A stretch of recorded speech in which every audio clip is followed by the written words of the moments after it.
Something that's available now that hasn't been in earlier times, that can be a really interesting, fun thing to do, is related to the many different timelines that you have of yourself, of your human self. So I'm not talking about other lives with other kind of identities or natures of being. I'm talking about, like, for me, the different Melanie lives, right? The different Melanie timelines.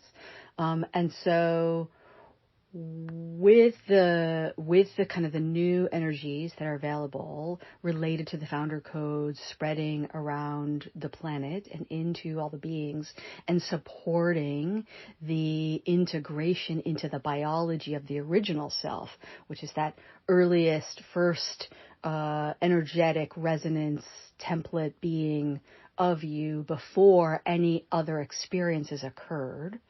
The version of you that is all of those experiences is, I think of as our cosmic self.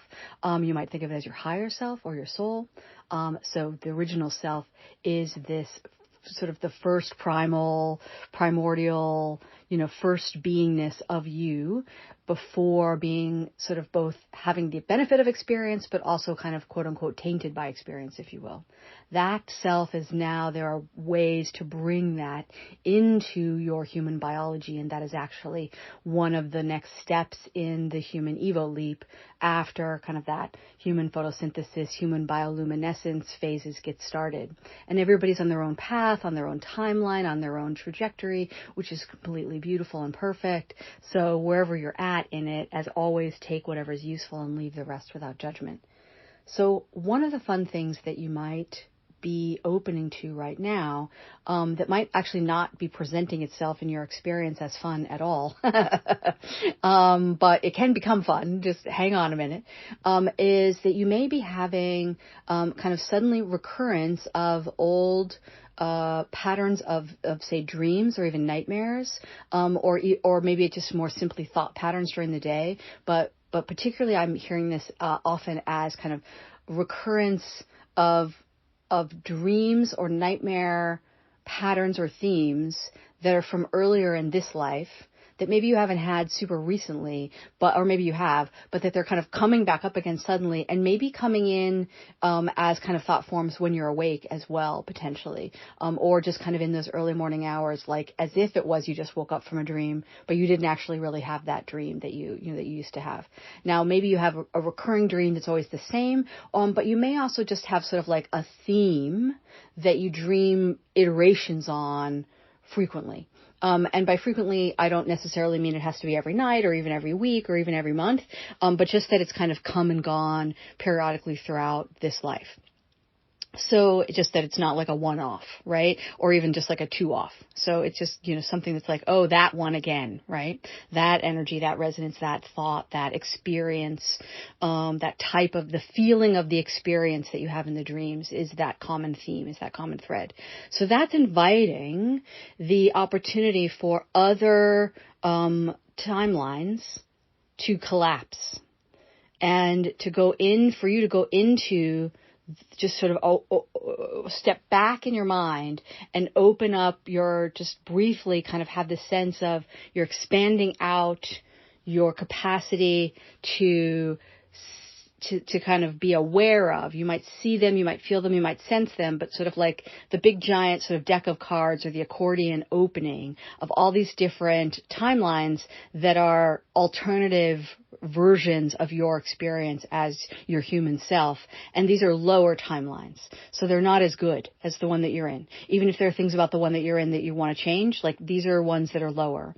And there may be something about the theme where the version of yourself, you need to forgive her or him and to say, like, it's okay.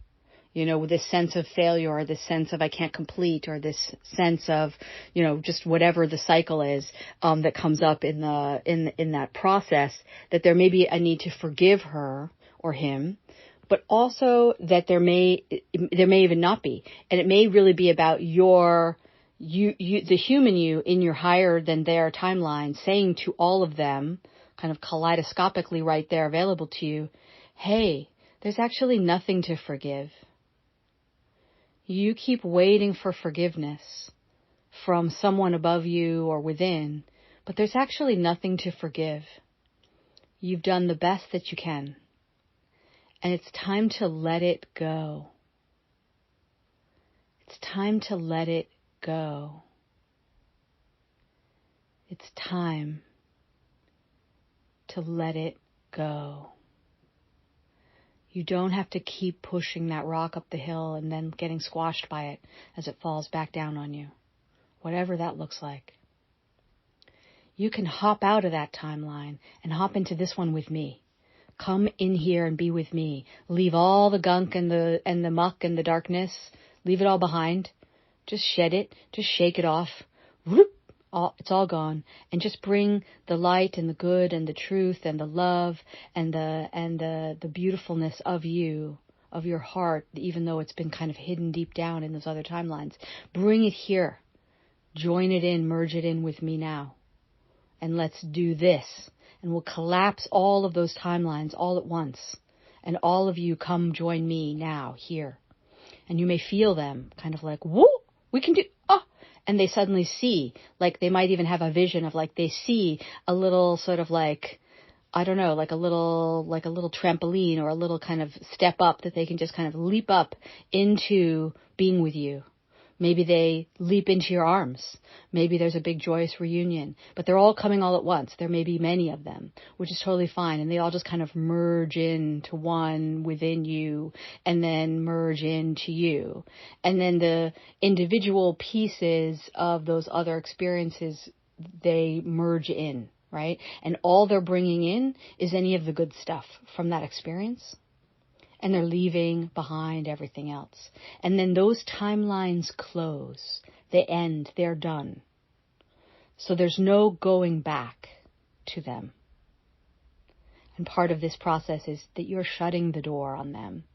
Or that they, really, the other yous, are shutting the door on them and saying, yes, I complete those.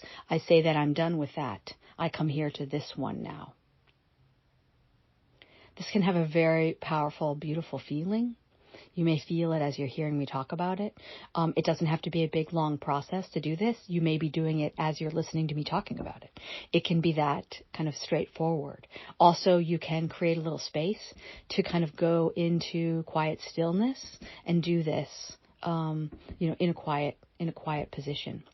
You might want to be outside if you're able to do that and be kind of connected physically to earth if you can, or, feeling kind of the sun on you if you can. It's okay if you don't like to be in the sun, that's all right.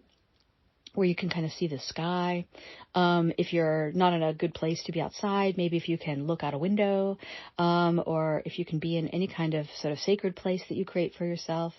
You can ritualize it if you want, and it feels good to do that, and there's no need to either. So there's a both and there. Whatever feels good to you, to do that.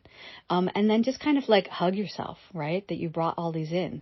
And then you can start investigating with them, okay, cool. What are the cool things that you're bringing in? Because they're bringing in some cool stuff, right? Like, for me, maybe one of mine like really loves to do a certain thing that I don't really love to do in this life, but I really would like to love to do it because it would make things easier.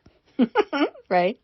Now, of course, and you've heard in some of the other things I've talked about around the founder codes and the different processes that we're in around that we can also start to access that from other lives that aren't just the human timelines. But that's a topic for another day. So I hope this is fun for you. I hope this supports you. I hope that you access even some portion of this or some part of it, some little kind of magical seed of it feels alive to you. Like that little seed is just kind of like almost sort of like jittering around a little bit, like it's about ready to crack open. A little green tendril of something magical and wonderful will come through, and just allow that to plant into you and allow that to occur. And if you're looking for kind of like how to nest that into the body, what I'm feeling is that it really goes into that star center energy space that is in the middle of the body, between the kidneys, if you're looking for anatomical references, kind of about halfway down that V between where the ribs, go apart and create that triangle, moving down your abdomen, down your belly. Right, so about halfway down there, not connected to any of the traditional 7 chakra points, certainly impacting them, but just is a different portal, if you will, energetically. Okay. Well, I hope that you're enjoying this. I love you so much. And just keep on having as much fun as you can have. Keep on choosing that higher moment in the moment, and forgiving yourself when you struggle around it and you can't. Or you can imagine the higher moment, but you can only choose the medium moment. It's okay. Do your best and then forgive yourself and move on, right? Kind of like the corollary in action of the take what's useful and leave the rest without judgment. Try applying that to your moment. All right. Love you.